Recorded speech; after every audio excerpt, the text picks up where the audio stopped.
नमस्कार दोस्तों, just and classes में आपका स्वागत है। आइए आज हम राजस्थान ज्योग्राफी में भौतिक प्रदेश देखेंगे राजस्थान के। उससे पहले हमने राजस्थान की उत्पत्ति और उसकी स्थिति एवं विस्तार को देख लिया था। आज हम राजस्थान के भौतिक प्रदेशों के बारे में चर्चा करेंगे। आइए देखते भौतिक प्रदेश। राजस्थान के भौतिक प्रदेश।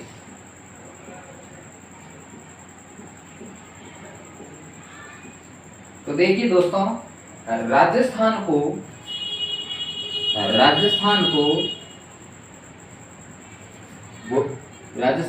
चार भौतिक प्रदेशों में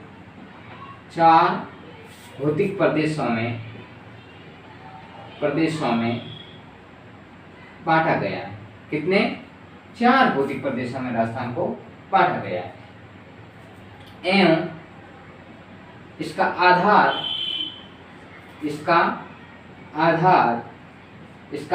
देखें तो उच्चावच एवं जलवायु या मरुस्थल है। देखिए दोस्तों, क्या है? मरुस्थल। कि राजस्थान के भौतिक प्रदेशों में हमने देखा है कि राजस्थान को चार भौतिक प्रदेशों में बांटा गया है। कितने? चार भौतिक प्रदेशों में बांटा गया है। इसका आधार देखिए तो उच्चावच एवं जलवायु या मरुस्थल है। इसका आधार देखिए क्या है? उच्चावच एवं जलवायु या मरुस्थल है। इससे आगे देखें, एक मिनट, इससे आगे देखें तो देखिए, इससे आगे देखें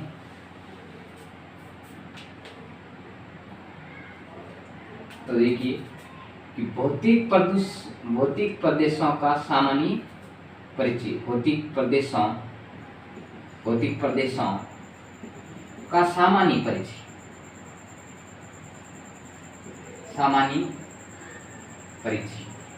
भौतिक प्रदेशों का सामान्य परिचय में देखते हैं। सबसे पहले हम देखेंगे उनके नाम, भौतिक प्रदेशों के नाम, फिर हम देखेंगे क्षेत्रफल, फिर हम देखेंगे इसकी जनसंख्या। क्या देखेंगे? जनसंख्या। इसके बाद देखें जनसंख्या, बाद में हम देखेंगे मिट्टी और जलवायु। क्या? जलवायु। और इनके जिलों की संख्या। कितने जिले हैं इसके बारे में भी हम जानकारी। देखिए, नाम में देखें तो सबसे पहले आता है मरुस्थल। क्या आता है? मरुस्थल आता है। क्या आता है? मरुस्थल आता है। इसके बाद हम देखते हैं 2 नंबर, ये 1 नंबर था। 2 नंबर आती है अरावली। क्या? अरावली। 3 नंबर देखे हैं तो पूर्वी मैदान। कौन सा? पूर्वी मैदान। और 4 नंबर है हड़ौती का पठार। कौन सा? हड़ौती का पठार। 4 नंबर है हड़ौती का पठार। तो देखिए, मरुस्थल का क्षेत्रफल देखें तो कितना है? 61.11%। मरुस्थल का क्षेत्रफल देखें तो 61.11%। कितना है? 61.11%। और इसके जनसंख्या की बात करें तो 40% क्या है?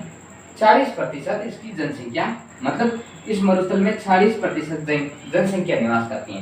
क्षेत्रफल देखें तो ज्यादा है और जनसंख्या देखें तो कम है मरुस्थल में। और इसकी मिट्टी में देखें तो हमें इसको पता है, रेतीली मिट्टी बोलते हैं।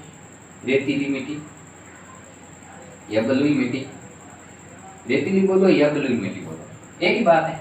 और जलवायु देखें तो शुष्क भी पाई जाती हैं, शुष्क एवं अर्धशुष्क दोनों जलवायु पाई जाती है। कहाँ? मरुस्थल में। और जिलों की संख्या देखें तो 12 जिले इसमें आते हैं मरुस्थल में। कितने आते हैं? 12 जिले मरुस्थल में आते हैं। अब देखें अरावली में देखें अरावली की बात करें हम, किसकी? अरावली। तो इसका क्षेत्रफल देखें तो 9% है। कितना है? क्षेत्रफल देखें तो 9% है। और जनसंख्या देखे तो 10%। जनसंख्या कितनी है? 10%। क्षेत्रफल भाई कितना है? 9 और जनसंख्या 10 है, मतलब 1% जनसंख्या ज्यादा निवास करती है इसमें। और इसकी मिट्टी की बात करें तो पर्वतीय मिट्टी, कौन सी? पर्वतीय बोल दो या वनीय मिट्टी, पर्वतीय या वनीय मिट्टी। और जलवायु की बात करें हम, यहाँ जलवायु की बात करें तो कैसी आएगी? कैसी आएगी? उप आर्द्र। कैसी? उप आर्द्र। यहाँ शुष्क, अर्धशुष्क, यहाँ उप आर्द्र आ गई। कैसी आ गई? उप आर्द्र। और जिलों की संख्या करें, बात करें जिलों की संख्या में तो 13 जिले आते और मुख्यतः 7 जिले। कितने? मुख्यतः बोले तो 7 जिले इसमें आते हैं। पूरी मैदान की बात करें, पूरी मैदान की बात करें तो जल क्षेत्रफल में कितना है पूरी मैदान? तो कितना है? 23%। कितना है? 23% क्षेत्रफल है। और जनसंख्या की बात करें तो 39%। जनसंख्या की बात करें तो 39%। तो देखिए इसमें क्षेत्रफल तो कम है लेकिन जनसंख्या ज्यादा निवास कर रही है पूरी मैदान में। किधर? पूरी मैदान में। क्षेत्रफल तो कम है लेकिन जनसंख्या ज्यादा निवास कर रही है।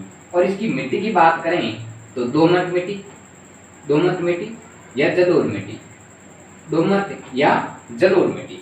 और यहाँ जलवायु कैसी पाई जाएगी? जलवायु कैसी पाई जाएगी? आर्द्र जलवायु। कैसी? आर्द्र जलवायु। और जिलों की संख्या 10। कितनी? जिलों की संख्या 10। इसके बाद आता है अपना हाड़ौती पठार। कौन सा आता है? हाड़ौती पठार। हाड़ौती पठार में क्षेत्रफल देखे तो 6.89%। क्षेत्रफल कितना है? 6.89% इसका क्षेत्रफल है। और इसकी जनसंख्या की बात करें, इसकी जनसंख्या की बात करें, किसकी जनसंख्या? 11% यहाँ जनसंख्या निवास करती है भाई।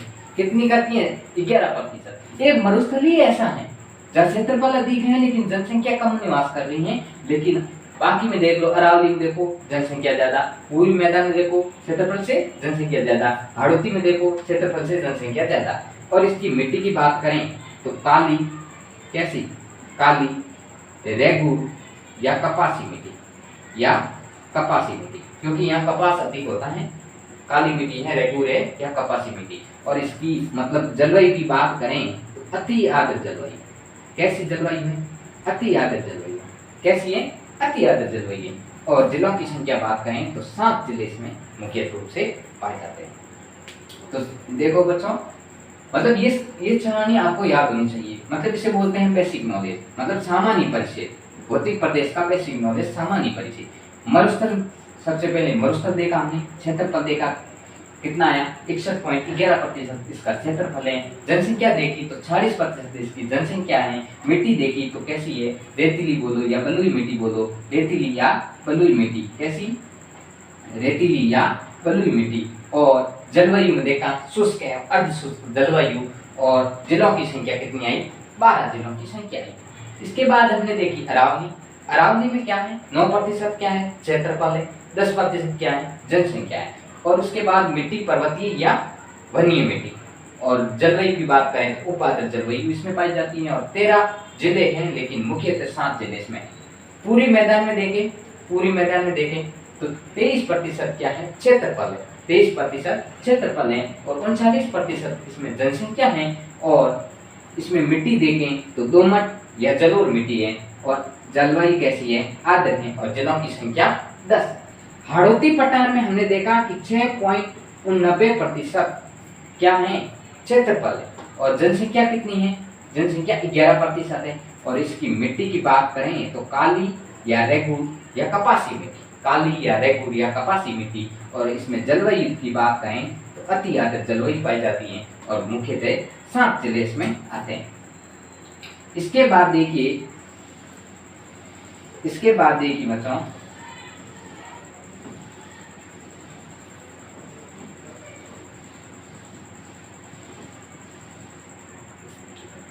इसके बाद हम देखेंगे, नोट लगाइए,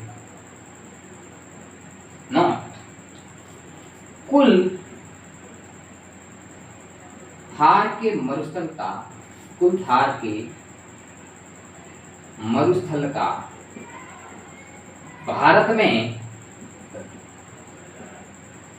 और पाकिस्तान, भारत में कुल थार के मरुस्थल का कितना प्रतिशत है? 85% है। कितना है? 85% है। और पाकिस्तान में कितना है? 15%। पाकिस्तान में कितना है? 15% है। और भारत में कितना है? 85%। 85% है। एक RS प्री में क्वेश्चन आया था 2016 में। किसमें? RS प्री में एक क्वेश्चन आया था 2016 में कि भारत के अनुसार, क्वेश्चन ये था कि भारत के अनुसार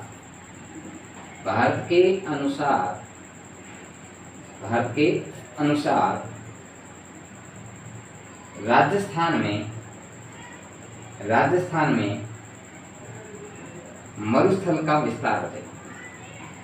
मरुस्थल का विस्तार, ऐसा क्वेश्चन है कि भारत के अनुसार राजस्थान में मरुस्थल का विस्तार, मतलब सबसे पहले कौन सा ज्यादा किसका है? हमें पता है सबसे ज्यादा है राजस्थान में। मरुस्थल कहाँ पाया जा रहा है? राजस्थान में कितना है? 61.11। उसके बाद देखें तो आ रहा है नंबर 2 पे गुजरात। कौन सा नंबर 2 पे है? गुजरात।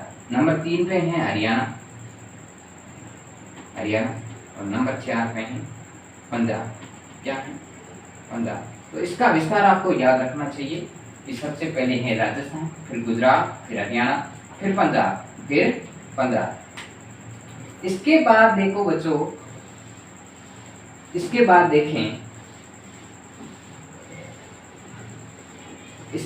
देखें तो क्या आएगा? नंबर फर्स्ट क्या आएगा? उत्तर पश्चिमी मरुस्थल। क्या आएगा? उत्तर पश्चिमी मरुस्थल। उत्तर पश्चिमी मरुस्थल में हम देखेंगे निर्माण, मतलब इसका निर्माण कैसे हुआ, मतलब किससे निर्माण हुआ। तो इसका निर्माण, फिर देखेंगे इसका विस्तार। देखिए पहले निर्माण देखते हैं। इसका निर्माण कैसे हुआ? टर्शरी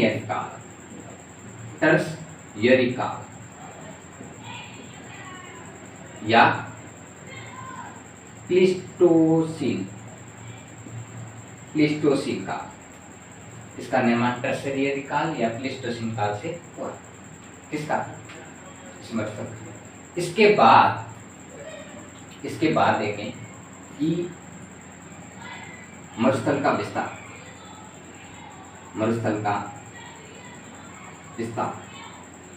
मरुस्थल के विस्तार में हम देखेंगे इसकी कुल लंबाई,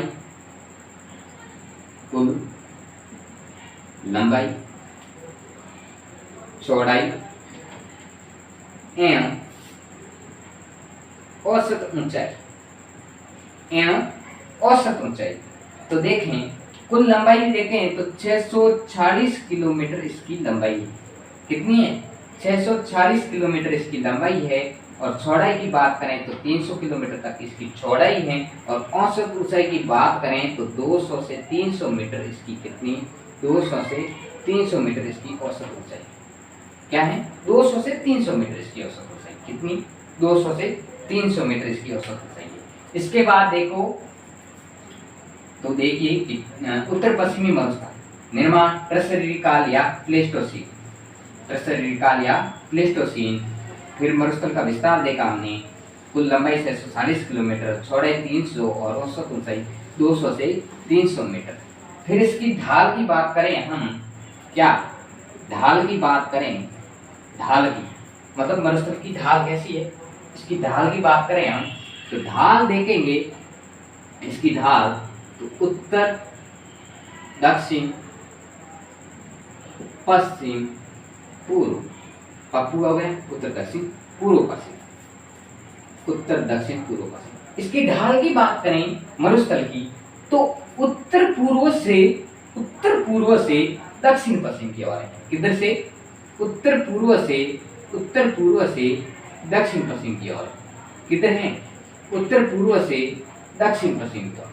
उत्तर पूर्व से दक्षिण पश्चिम की ओर। इसकी ढाल याद रखना, उत्तर पूर्व से दक्षिण पश्चिम। किधर है? उत्तर पूर्व से दक्षिण पश्चिम। मरुस्थल की तो ढाल देखी हमने भाई, उत्तर पूर्व से दक्षिण पश्चिम की ओर।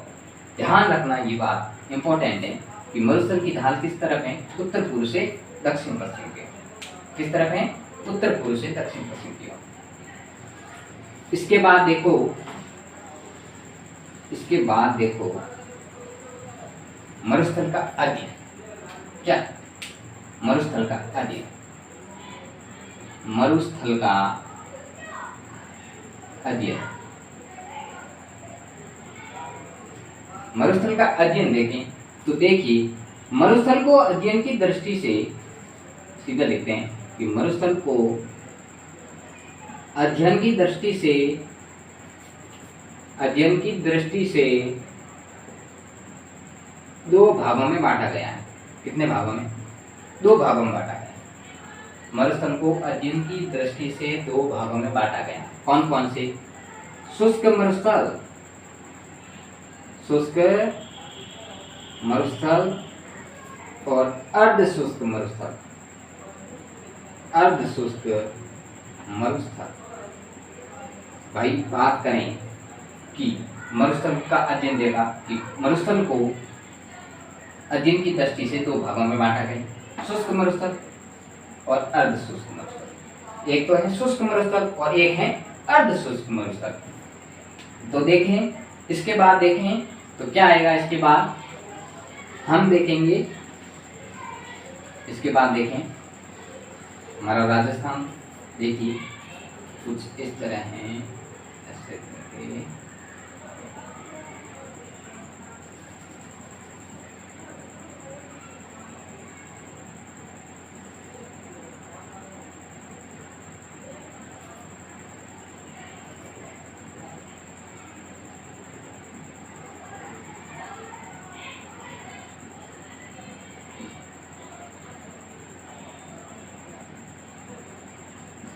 तो देखो ये है मरुस्थल का। राजस्थान में क्या है? मरुस्थल। क्या है? मरुस्थल है। इस मरुस्थल में देखें एक ये रेखा है 25 सेंटीमीटर समवर्षा रेखा। 25 सेंटीमीटर समवर्षा रेखा क्या है? 25 सेंटीमीटर समवर्षा रेखा है, जिसमें ये अर्ध शुष्क मरुस्थल है, सॉरी ये शुष्क मरुस्थल है और ये अर्ध शुष्क मरुस्थल है। क्या है? अरावली से पश्चिम की ओर क्या है? अर्ध शुष्क मरुस्थल। अर्ध शुष्क के पश्चिम की ओर क्या है? शुष्क मरुस्थल। अब देखो शुष्क मरुस्थल और अर्ध शुष्क मरुस्थल को अलग करने वाली एक रेखा है 25 सेंटीमीटर समवर्षा रेखा। तो नोट लगा के लिखेंगे अपन,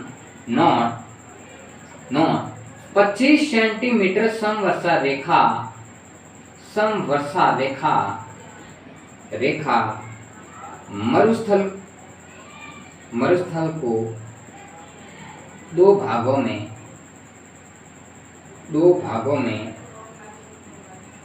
बांटती है। दो भागों में बांटती है, मतलब 25 सेंटीमीटर समवर्षा रेखा मरुस्थल को दो भागों में बांटने का कार्य कौन करती है? 25 सेंटीमीटर समवर्षा रेखा। इसके बाद देखें, इसके बाद देखिए हम ले रहे हैं फर्स्ट पॉइंट, शुष्क मरुस्थल। क्या? शुष्क मरुस्थल हम देंगे, शुष्क मरुस्थल नंबर ए लगाएंगे, एक ही लगाएंगे। क्या? शुष्क मरुस्थल क्या है? शुष्क। अब देखिए शुष्क मरुस्थल को अध्ययन की दृष्टि से, अध्ययन की दृष्टि से पुनः दो भागों में, पुनः दो भागों में बांटा गया है। भागों में बांटा गया है, मतलब शुष्क मरुस्थल को भी अध्ययन की दृष्टि से पुनः दो भागों में बांटा गया है। वो कौन कौन से हैं? तो नंबर ए बालुका स्तूप मुक्त प्रदेश, मुक्त प्रदेश नंबर एक ये हो गया। नंबर दो पे बात करें नंबर बी की, तो आएगा बालुका स्तूप युक्त प्रदेश, युक्त प्रदेश। तो देखें ये कितना प्रतिशत है? 41.5% है। कितना है? 41.5% है और ये है 58.5%। कितना है? 58.5%। कितना है? 58.5%। ये याद रखना। कि बालू का स्तूप मुक्त का पूछे तो कितना है, 41.5% है, और बालू का स्तूप युक्त का पूछे तो कितना है, 58.5% है। तो मतलब बालू का स्तूप मुक्त प्रदेश के कारण क्या है, इसका कारण क्या है, मतलब क्यों है, तो इसका कारण है पथरीला। कैसा है, पथरीला, जिसे हम बोलते हैं हमादा बोलते हैं। क्या बोलते हैं, हमादा बोलते हैं। हम इसे क्या बोलते हैं, हमादा बोलते हैं। क्या बोलते हैं, हमादा बोलते हैं। और इसका विस्तार देखा जाए, इसका बालू का स्तूप मुक्त प्रदेश का विस्तार देखा जाए कहाँ कहाँ है, सर्वाधिक है जैसलमेर में, फिर है बाड़मेर, फिर है जोधपुर। क्या है ये विस्तार, क्या है विस्तार, किसका विस्तार है, बालू का स्तूप मुक्त प्रदेश का विस्तार है जैसलमेर, बाड़मेर और जोधपुर। जैसलमेर, बाड़मेर, जोधपुर क्या है, विस्तार है, किसका है, बालू का स्तूप मुक्त प्रदेश का। और बालू का स्तूप युक्त प्रदेश किसे कहते हैं, बालू का स्तूप युक्त प्रदेश किसे कहते हैं, तो देखिए जब पवन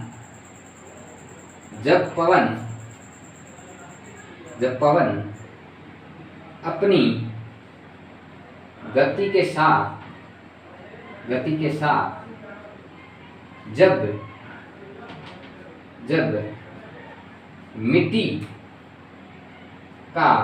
मिट्टी का जमाव या निक्षेपण करता है तो उसे क्या बोलेंगे, जब पवन अपनी गति के साथ जब मिट्टी का जमाव या निक्षेपण करता है, ये निक्षेपण करने की संरचना को, निक्षेपण करने की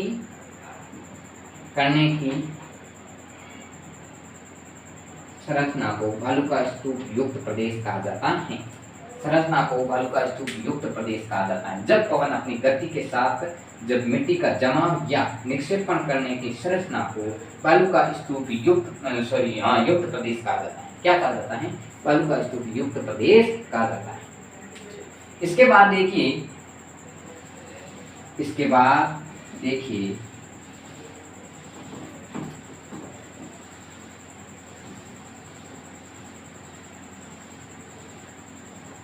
नोट लगा कर देखेंगे, नोट क्या, नोट बालू का स्तूप युक्त प्रदेश,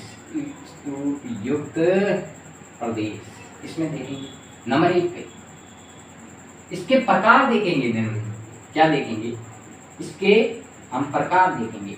क्या देखेंगे, प्रकार देखेंगे। नंबर 1 पे लिखेंगे, सबसे पहले देखते हैं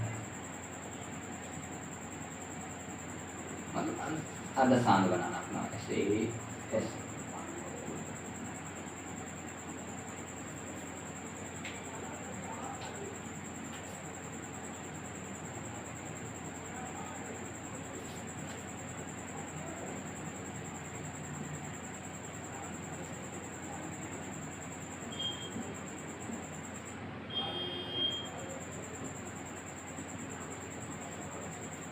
तो देखिए नंबर 1 पे है पवन, मतलब इस पवन की दिशा किस तरफ है, पश्चिम की तरफ। किस तरफ है, पश्चिम की तरफ है।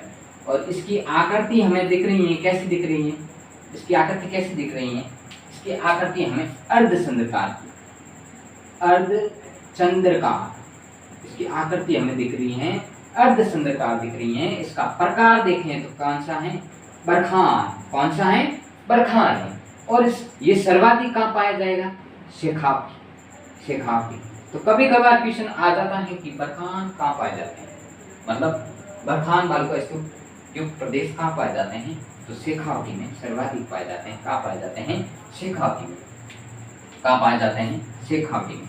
नंबर 2 पे बात करें समकोण की।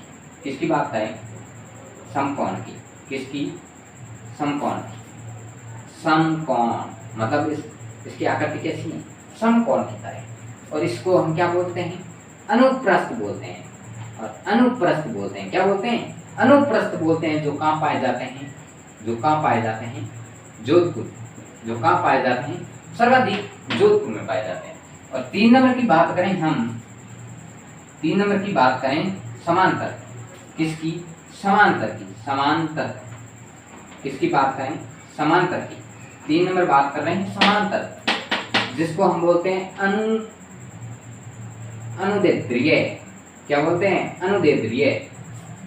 और ये सर्वाधिक कहाँ है? जैसलमेर। कहाँ? जैसलमेर पाए जाते हैं। कहाँ पाए जाते हैं? जैसलमेर। और इसके बाद हम देखें, इसके बाद देखिए, इसके बाद देखिए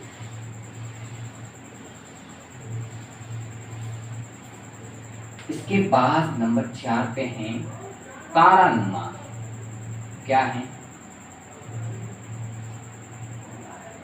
ये पवन, ये पवन, ये पवन, ये पवन। क्या है?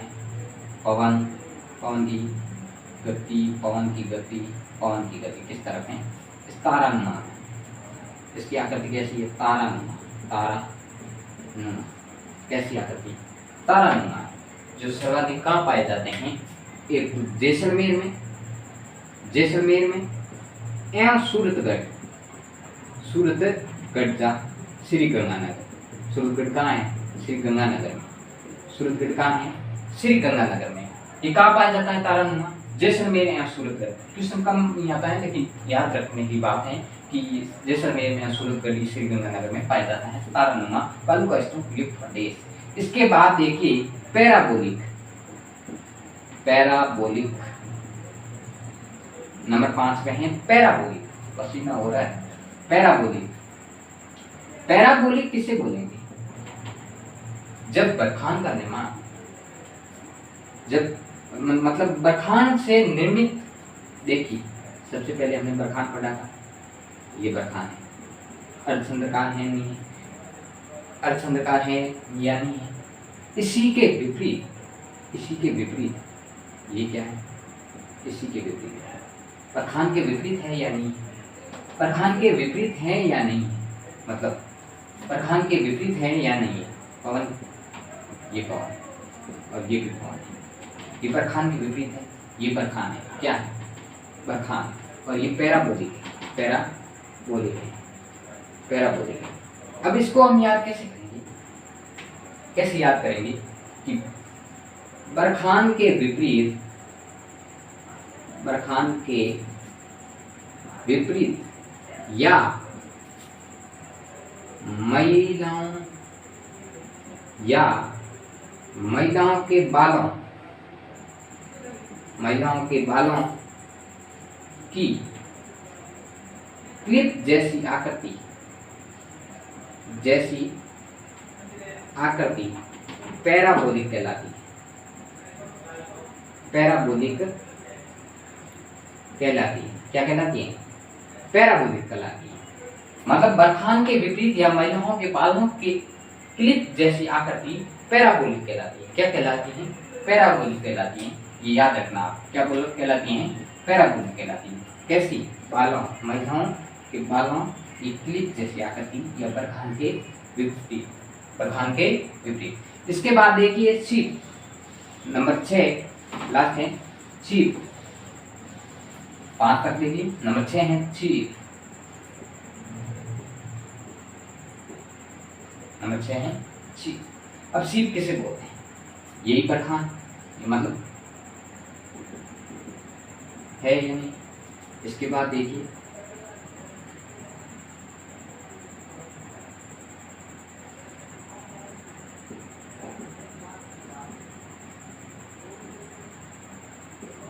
पवन और ये है अपना बरखान। क्या है? अपना बरखान। इसको हम बरखान बोलते हैं। इसकी विपरीत आकृति को हम बोलते हैं पैराबोलिक। क्या बोलते हैं? इसकी विपरीत आकृति को हम पैराबोलिक बोलते हैं और इसको हम बरखान बोलते हैं। बरखान सर्वाधिक कहाँ पाए जाते हैं? शेखावटी में पाए जाते हैं। कहाँ पाए जाते हैं? शेखावटी में। कहाँ पाए जाते हैं? शेखावटी में। बरखान हमेशा सर्वाधिक शेखावटी में पाए जाते हैं। इसके बाद देखिए, इसके बाद देखिए सीप। क्या? सीप। एक मिनट पसीना पोंछ लेता हूँ थोड़ा।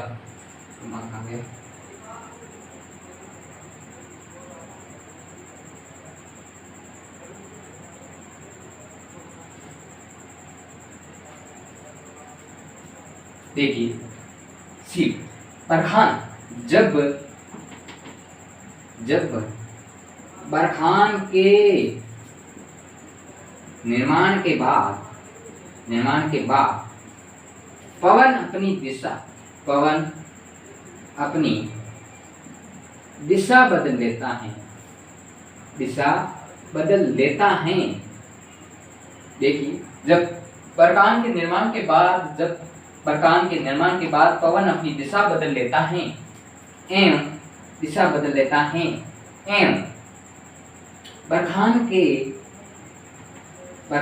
के ऊपरी हिस्से को बढ़ा देता है, उसे हम क्या बोलते हैं? चीप बोलते हैं। क्या बोलते हैं? चीप। जैसे इसका हिस्सा माने, जैसे कि ये आगे का हिस्सा बढ़ रहा है, मतलब आगे का हिस्सा क्या है? बढ़ रहा है। इसी को हम क्या बोलते हैं? चीप बोलते हैं। क्या बोलते हैं? चीप बोलते हैं। तो देखिए दोस्तों,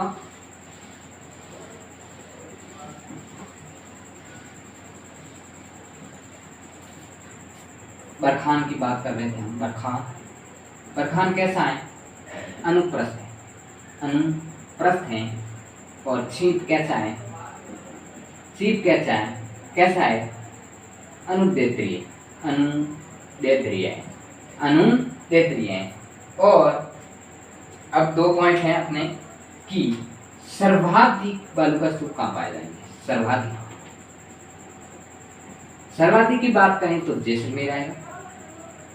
जैसलमेर आएगा। और सभी प्रकार की बात करें, सभी प्रकार के बालू का स्तूप की बात करें तो जोधपुर आएगा। क्या आएगा? जोधपुर। ये 2 इंपॉर्टेंट बातें याद रख लेना। 2 इंपॉर्टेंट बातें याद रखना है कि सर्वाधिक जैसलमेर में है और सभी प्रकार के जोधपुर में है। तो आज के लिए इतना ही, बाकी हम कल देखेंगे। तो दोस्तों, जो हम लगातार क्लासें ले रहे हैं, इसकी पीडीएफ आपको मतलब वीडियो है उसके डिस्क्रिप्शन में एक लिंक है, व्हाट्सएप लिंक में ग्रुप बना हुआ है इस ऐप का। जस्ट टर्न क्लासेस का ग्रुप है, जस्ट टर्न क्लासेस का जो ग्रुप है, उस ग्रुप में आपको वो पीडीएफ उपलब्ध हो जाएंगी, आप नोट्स बना सकते हो। तो बाकी के लिए हम कल पढ़ेंगे। आज के लिए इतना ही। बहुत बहुत धन्यवाद। Thank you.